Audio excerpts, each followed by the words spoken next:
പഴത്തിനെത്രയാ? പഴത്തിന് ഏത് പഴമാണ് ഈ പഴത്തിന്? അതിന് 55. 55 ഉണ്ടാ? എന്താ പറയാ 55 ഉറുപ്പ്യ ഉണ്ടല്ലേ? എന്നാ പിന്നെ 1 കിലോ കൊടുക്ക്. 1 കിലോ വേണ്ടേ?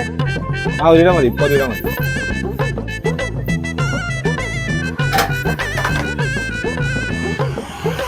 എന്തെങ്കിലും ഒന്ന് കുറക്കണേ. ഒന്ന് കുറച്ചില്ലേ? നീ അല്ല ഒന്ന് കുറക്കണം തന്നെ.